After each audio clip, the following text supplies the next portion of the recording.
ഒരു കാലത്ത് നമ്മുടെ മലയാള സിനിമയിൽ നമ്മൾ സ്ഥിരം കണ്ടിരുന്ന ഒരു ഒരു കൾട്ട് ഒരു സെക്ഷൻ ഉണ്ടായിരുന്നു. അതാണ് കുടുംബ ചിത്രങ്ങൾ. അതായത് ഒരു ഫാമിലി മൊത്തം പോയിട്ട് തിയേറ്ററിലിരുന്നു കൊണ്ട് എൻജോയ് ചെയ്ത് വന്നിരുന്ന ഒരു സത്യനന്ദിക്കാട് കൾട്ട് എന്ന് വേണമെങ്കിൽ പറയാം.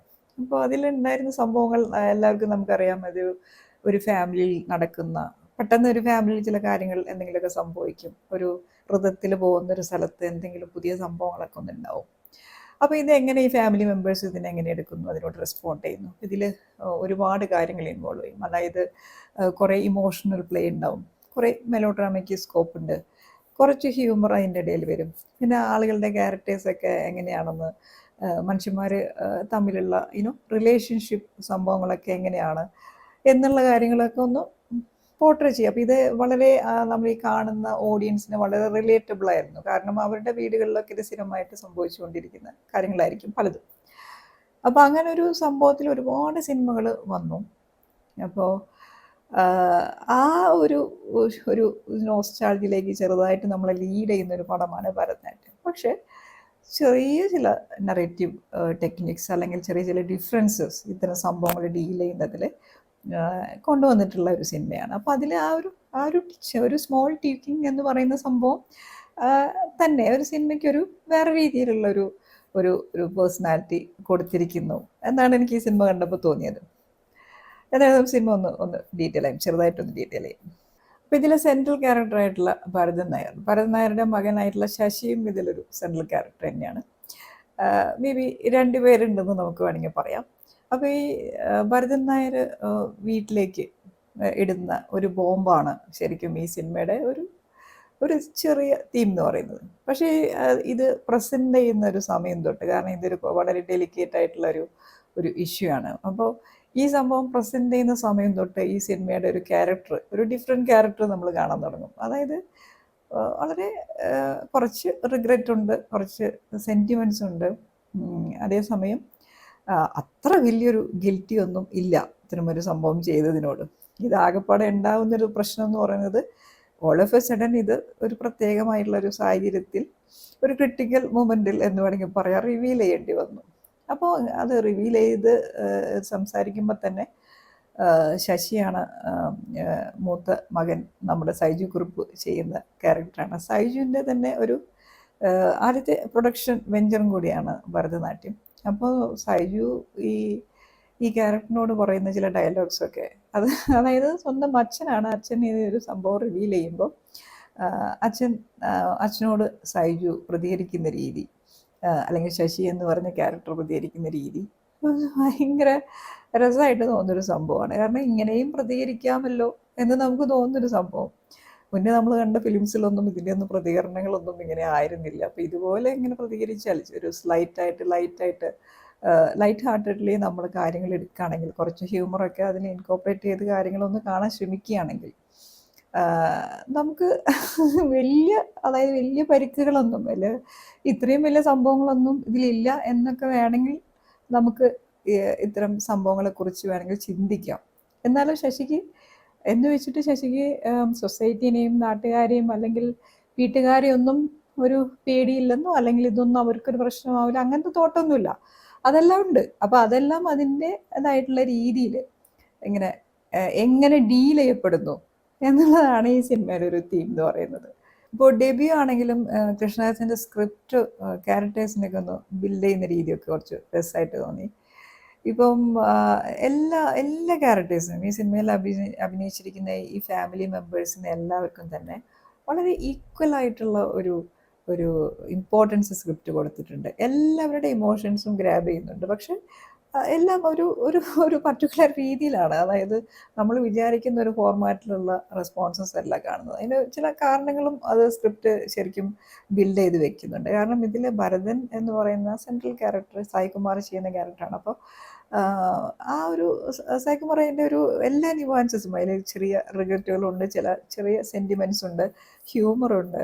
ചില സമയത്ത് ഒരു ഡാർക്ക് ഹ്യൂമറിൻ്റെ ക്യാരക്ടറുള്ള ചില സംഭവങ്ങളും കൂടി വരുന്നുണ്ട്. ഇതെല്ലാം വളരെ ന്യൂവാൻസസൊക്കെ നന്നായിട്ടാണ് കേട്ടോ സായികുമാർ ചെയ്തിട്ടുള്ളത്. സായികുമാറിനൊപ്പം തന്നെ സായികുമാറിൻ്റെ വൈഫായി വരുന്ന കലാരഞ്ജനിയും ഇതേപോലെ ചെറിയ ചില എക്സ്പ്രഷൻസിലൂടെയാണ് മൊത്തം കാര്യങ്ങളൊക്കെ കാണിക്കുന്നത്.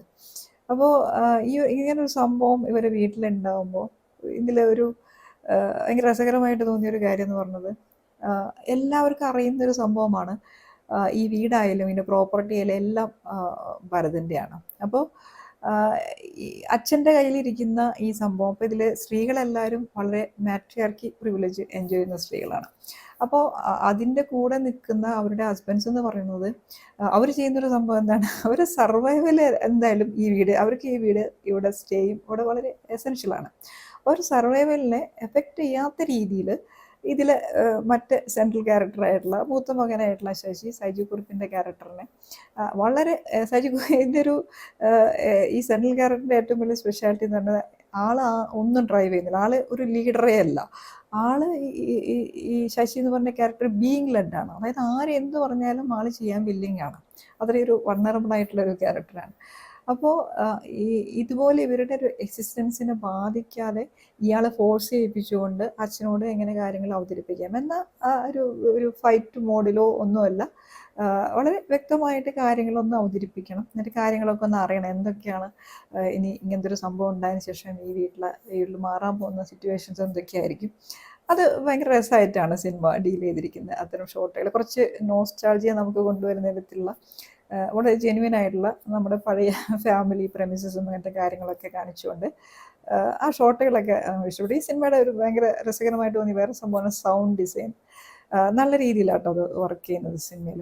അപ്പോൾ അത് കഴിഞ്ഞിട്ട് പിന്നെ വരുന്ന ഈ വേറൊരു പാരലൽ പ്ലോട്ട് എന്ന് പറയുന്ന ചെറിയൊരു സംഭവം എന്ന് പറയുന്നത് അമ്പല കമ്മിറ്റിയാണ്. ഈ അമ്പല കമ്മിറ്റിയിലെ നോസി ക്യാരക്ടറുള്ള ആൾക്കാരൊക്കെ ഇതുമായിട്ട് എങ്ങനെ ശശിയുടെ വീട്ടിൽ നടക്കുന്ന ഈ സംഭവങ്ങളോട് എങ്ങനെ സംഭവങ്ങൾ കണ്ടുപിടിക്കാനായിട്ട് നടത്തുന്ന സംഭവങ്ങൾ, അതൊരു റിപ്പീറ്റഡ്ലി അതിങ്ങനെ പറഞ്ഞുകൊണ്ട് അതങ്ങനെ നന്നായിട്ട് ബിൽഡ് ചെയ്തത് ആ ഒരു പാരലൽ പ്ലോട്ടും എസ്റ്റാബ്ലിഷ് ചെയ്യുന്നുണ്ട്. ഇതിനപ്പുറത്തേക്ക് ഈ സിനിമ കടക്കുന്നില്ല. ഈ രണ്ട് സ്ഥലത്താണ് സിനിമയുടെ സ്ക്രിപ്റ്റ് എന്തായാലും സംഭവിക്കുന്നത്.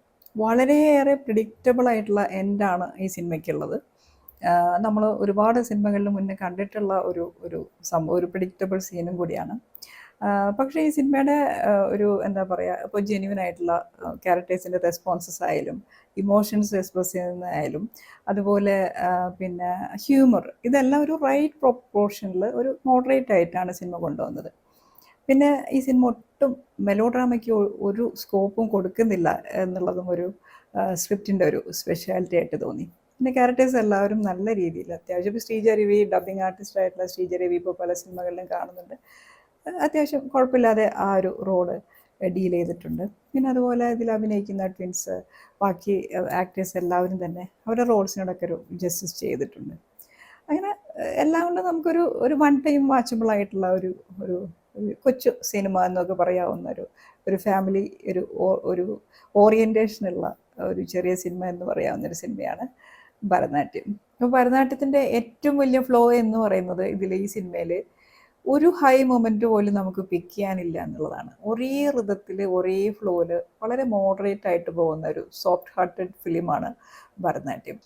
ഇതിൽ നമ്മുടെ ജെൻസിനെ പ്രസൻറ്റ് ചെയ്യുന്നത് മുന്നേ ഞാൻ അത് ശ്രദ്ധിച്ചൊരു സംഭവമാണ്. അതായത് മുത്തശ്ശിമാരുണ്ടല്ലോ, അമ്മച്ചിമാർ, ഇങ്ങനെ ഒരു ഗ്രാനി റോൾസ് ചെയ്യുന്ന ആളുകളൊക്കെ ജെൻസിയുടെ കൂടെ വളരെ പ്രോഗ്രസീവായിട്ട് നിൽക്കുന്ന ഒരുപാട് സിനിമകൾ മലയാളത്തിൽ റീസെൻ്റ്ലി വന്നിട്ടുണ്ടായിരുന്നു. അതുപോലെ വേറൊരു സംഭവമാണ് ഇതിൽ ജെൻസി എന്ത് സംഭവം ഉണ്ടായാലും വളരെ കൂളായിട്ട് അക്സെപ്റ്റ് ചെയ്യുന്നു.